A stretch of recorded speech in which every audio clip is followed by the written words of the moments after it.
నమస్తే అన్న అందరికీ నమస్కారం. Kuwait domestic workers union head Khalid Al Dakhnan గారు కువైట్ కు వస్తూ ఉన్న గృహ కార్మికుల గురించి సంచలనమైన వ్యాఖ్యలు చేశారు.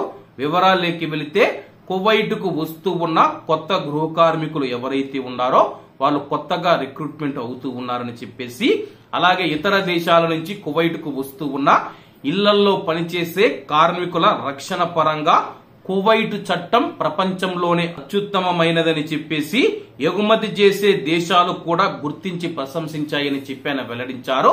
అలాగే కువైట్ కు మనం చూసుకుంటే ఎక్కువగా గృహ కార్మికులను ఎగుమతి చేసే దేశాలలో ఇండియా, ఫిలిపిన్, శ్రీలంక, బంగ్లాదేశ్ కానీ, నేపాల్ కానీ, పాకిస్తాన్ కానీ ఇతర దేశాలు ఏవైతే ఉన్నాయో యొక్క దేశాలు ఉన్నాయన్నమాట.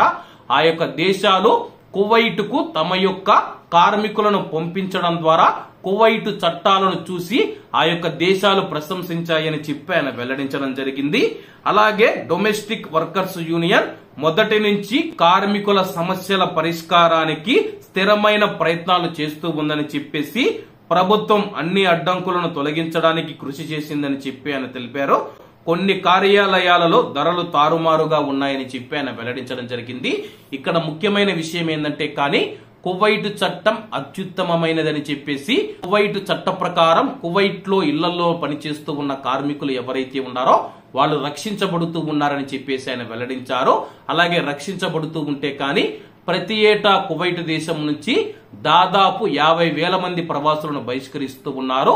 అత్యుత్తమమైన చట్టమే ఉంటే కానీ ఆ 50,000 మందిలో కూడా మనం చూసుకుంటే దాదాపు 20,000 మందికి పైగా ఇళ్లలో పనిచేసే కార్మికులే ఉంటారు.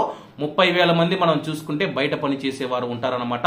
మరి 20,000 మంది కార్మికులను ప్రతి ఏటా కువైట్ దేశం నుంచి బహిష్కరిస్తూ ఉన్నారు.